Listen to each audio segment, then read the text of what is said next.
Salem, Massachusetts. A name that echoes through the centuries, a place forever shadowed by its past. It is a town where history clings to the cobblestone streets, where the wind whispers through the eaves of centuries-old houses, and where the weight of tragedy still lingers in the cool, damp air. Salem is a place of paradox, an idyllic coastal town that attracts tourists with its charming New England beauty, yet one that has earned an indelible reputation as the home of witches, ghostly apparitions, and restless spirits. In the American imagination, Salem is synonymous with the witch trials of 1692, a dark moment in colonial history when fear, paranoia, and religious zealotry culminated in the execution of 20 innocent people. The town has spent centuries reckoning with this brutal past, and while the infamous trials ended long ago, the echoes of that hysteria still remain. Some say those echoes manifest in more than just memories. They linger in the form of spirits, trapped between worlds, eternally bound to the places where their suffering took place. Ghost hunters, historians, and the simply curious flock to Salem every year, drawn by the promise of experiencing the paranormal for themselves. And they are rarely disappointed. From the flickering candlelight illuminating the windows of old colonial homes to the chilling sensation of unseen hands brushing against a visitor's skin, the supernatural permeates every corner of this historic town. Salem's haunted houses are more than just old buildings. They are living, breathing testaments to the town's past, repositories of pain, sorrow, and perhaps even vengeance. Tonight, on strAInge, we journey deep into the spectral heart of Salem, exploring the haunted homes that have become legendary in the world of the paranormal. Some of these houses have ties to the infamous trials, while others have earned their hauntings through years of tragedy, loss, and unspeakable horror. What unites them all is a common thread of ghostly activity, sightings, strange sounds, and inexplicable occurrences that suggest something, or someone, refuses to leave. We will step into the infamous Joshua Ward house, where the lingering presence of a sadistic sheriff has terrified guests for centuries. We will visit the House of the Seven Gables, where history and literature intertwine in a tapestry of supernatural tales. And we will walk the halls of the strAInge mansion, where whispers and shadowy figures remind us that some stories refuse to be forgotten. But before we begin, let's talk about what makes Salem so uniquely haunted. Why does this town, more than most others, seem to be a magnet for supernatural activity? Is it the lingering trauma of the witch trials? The tragic energy imprinted upon the land by the accused? Or is it something older, something woven into the fabric of the town itself? Some say the very soil of Salem is cursed, that the town was doomed before it was ever settled, its fate sealed by ancient forces. Others believe that Salem's ghosts are simply the inevitable result of history's cruelty, of lives ended too soon and justice never served. Whatever the reason, one thing is certain: Salem's haunted houses are more than just relics of the past. They are portals to another realm, places where time bends, where the dead refuse to be silent, and where the veil between worlds is at its thinnest. And if you listen closely, you just might hear them calling. So turn off the lights, settle in, and join us as we unlock the doors to the haunted houses of Salem. The spirits are waiting. The Joshua Ward house, the sheriff who would not die. There is a house in Salem, standing proud and defiant on Washington Street, its brick facade an unusual contrast to the city's older, timber-framed relics. It is stately, refined, almost too refined for a place like Salem, a town where history clings to the walls like ivy, and ghosts linger in the shadows. This house, the Joshua Ward house, looks out of place, as if it were built to erase something that came before it. And in a way, it was. Before the grand Georgian home was built in the 1780s, this land belonged to one of the most despised men in Salem's history, a man whose cruelty was so profound that his sins have outlived his body, his presence still lurking in the house that now stands upon his grave. His name was Sheriff George Corwin, the High Sheriff of Essex County during the Salem witch trials of 1692. If the name doesn't send a shiver down your spine, it should. Because George Corwin was not just a man of the law. He was a butcher, an executioner in all but title, a man who relished the power he held over the damned. He did not simply carry out the will of the court, he delighted in it. When the accused witches were sentenced to hang, it was Corwin who oversaw the executions. But hanging was too clean, too quick. And so, under his watch, a new kind of cruelty was introduced to Salem's dark chapter: pressing. One victim in particular would make Corwin infamous for all time.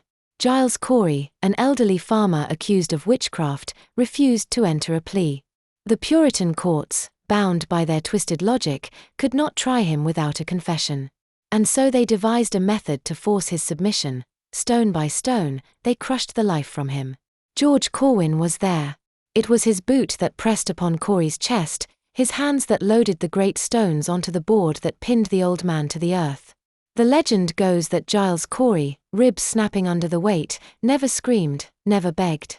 Instead, he spat blood onto the ground and uttered the words that would damn Corwin forever. More weight.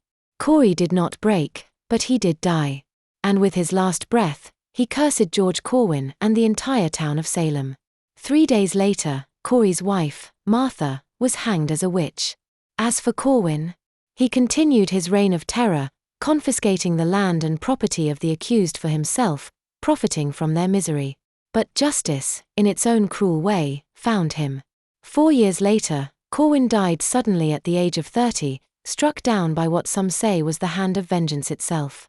His family, terrified that his body would be desecrated by vengeful townspeople, buried him in the basement of his own home. And there he remains. In spirit, if not in body. A house that will not rest.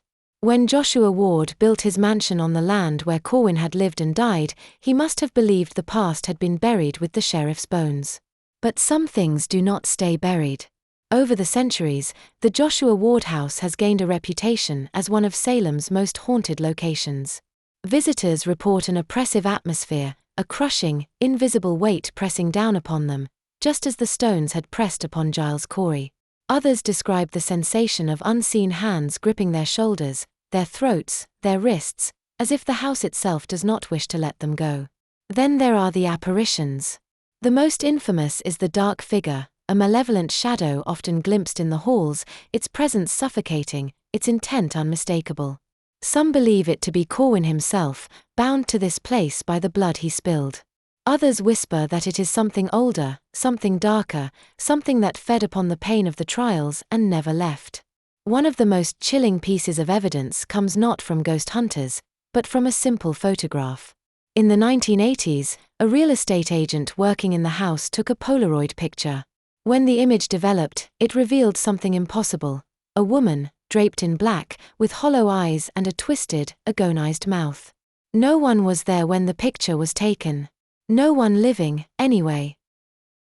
A warning from the past. The Joshua Ward house remains a place of unease, its history too violent, its past too cruel to be erased. The spirits trapped here seem restless, unable to move on, and unwilling to be forgotten.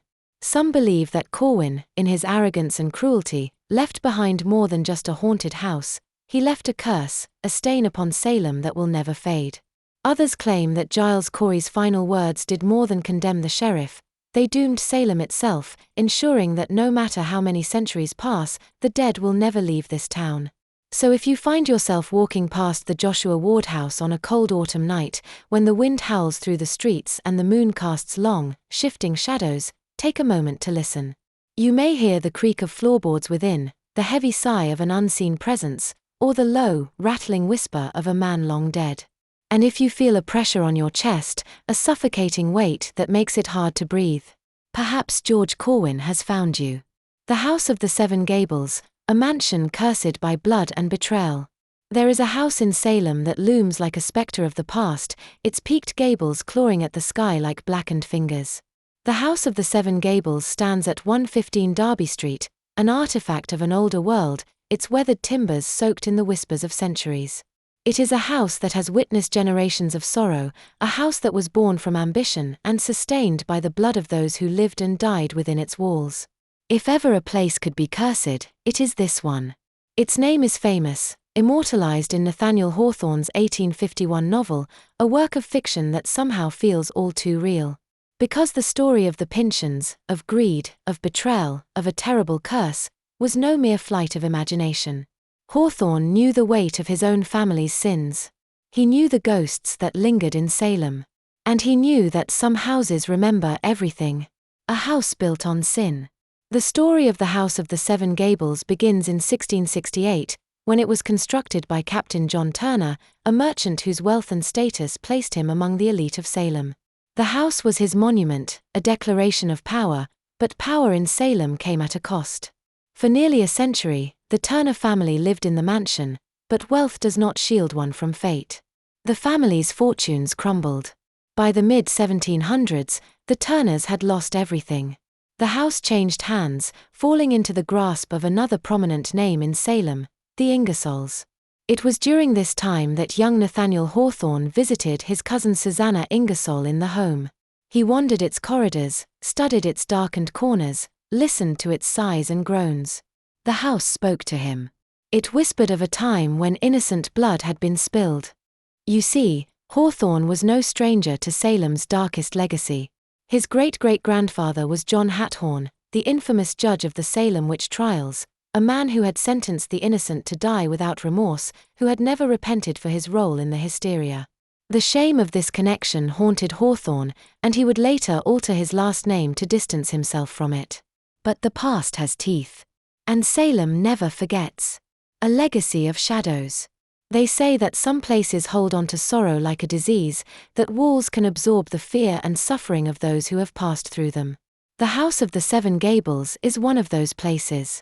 Visitors describe an uneasy feeling, as if unseen eyes are watching from the windows, peering through the cracked panes of leaded glass. The air inside the house is thick, oppressive, as though it carries the weight of too many unfinished stories. Some rooms are so cold that no fire can warm them. Others seem to shift in size, as if the house is breathing, expanding, contracting, alive in ways it should not be. And then there are the figures.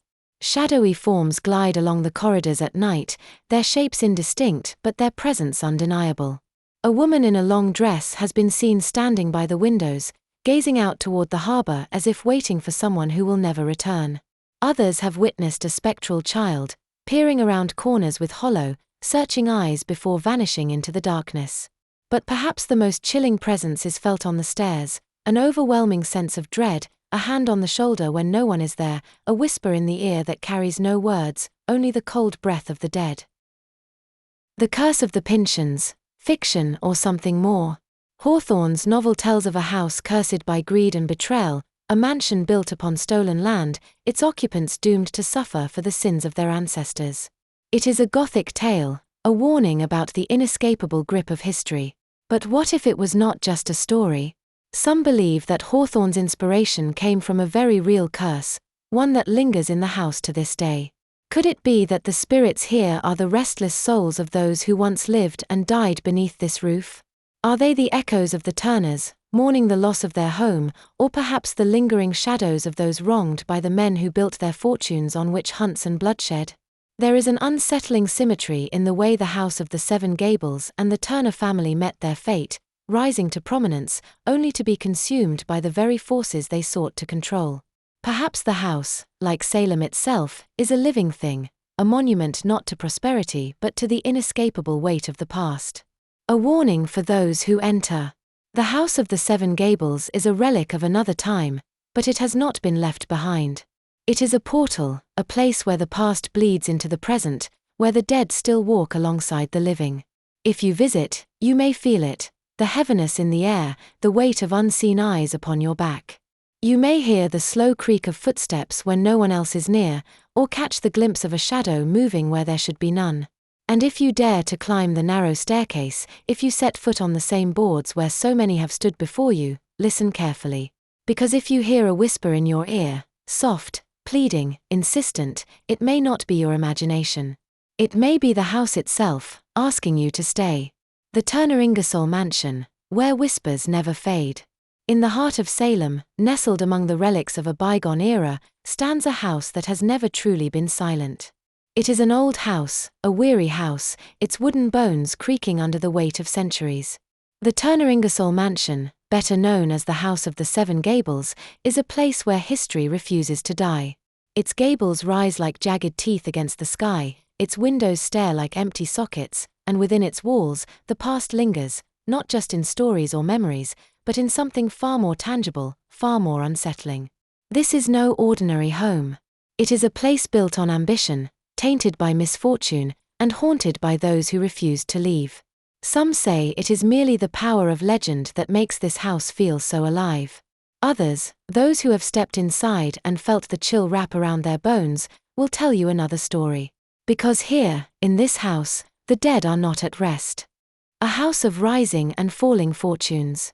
The story of the Turner Ingersoll mansion begins with John Turner I, a prosperous merchant who, in 1668, sought to build more than just a home. He wanted a legacy. A place where his family could thrive for generations, where the walls would whisper of wealth and success. For a time, they did. The Turner family stood at the peak of Salem's elite, their name synonymous with influence. But Salem is a town where power comes with a price, and John Turner's descendants found themselves paying debts they never expected. By the mid-1700s, the fortune was gone, bled dry by poor investments, shifting tides, and whispers of something darker, a shadow that clung to the family, draining them of luck, of happiness, of everything. The house that had once been a monument to success became a graveyard of dreams. By 1782, the last Turner heir was forced to sell the house. And that was when the Ingersolls entered the story. The woman in the window. When Susanna Ingersoll inherited the mansion, she was already known as an unconventional woman. Independent, sharp-witted, and unafraid of the past, she took the house as her own, filling it with life once more. But Susanna knew the mansion held secrets. She would sit by the window at night, staring out toward the sea as if waiting for someone long gone. But some say she was not alone. Visitors claim to have seen her there still, standing at the very same window. A pale figure draped in black, her face obscured by shadow. Sometimes she appears in broad daylight, her presence an eerie imprint that refuses to fade. At night, her ghost is said to wander the halls, her footsteps light but unmistakable, the rustle of her dress soft as a sigh, yet heavy with sorrow. Was she searching for something? Or was something searching for her? The darker presence. The house is home to more than just Susanna's restless spirit. Some believe there is another presence here, something older, something watching. Visitors report a crushing weight upon their chests, an invisible force that presses down, suffocating, as if the very walls are trying to keep them inside. Others describe a whisper at their ear, so faint it might be mistaken for the wind, until the words become clear. Stay. There is a staircase in the mansion, a narrow, suffocating passage that twists and turns in ways that should not be possible. Those who climb it describe an overwhelming sense of dread, as though they are being followed, as though the house itself does not want them to reach the top. And some say they never walk it alone. Hawthorne's haunting inspiration. It was here, in the dimly lit rooms of the Turner Ingersoll mansion, that Nathaniel Hawthorne found his muse. His cousin, Susanna, spoke to him of the house's past, of the whispers that echoed in its halls. And from those whispers, he crafted The House of the Seven Gables, a novel steeped in blood, betrayal, and the weight of a curse that would never lift. But was it fiction? Or was Hawthorne simply writing down what the house already knew? Some say his guilt ran too deep. The shadow of his ancestor, Judge John Hawthorne, the unrepentant man who sent so many to their deaths during the Salem witch trials, clung to him, a ghost in its own right. Was his novel an attempt to atone, to give voice to the restless spirits Salem had long tried to forget? Or was it a warning? A house that remembers. The Turner Ingersoll mansion still stands, its walls dark with age, its windows peering out onto a world that has changed but has not forgotten. The spirits here are not loud, not violent. They do not throw furniture or scratch at the walls. But they watch. They wait. They do not want to be forgotten. And if you step inside, if you listen closely enough, you might just hear them. A whisper behind you. A soft footstep on the stairs. A voice, low, insistent, asking you not to leave. Because in the Turner Ingersoll mansion, no one ever truly does.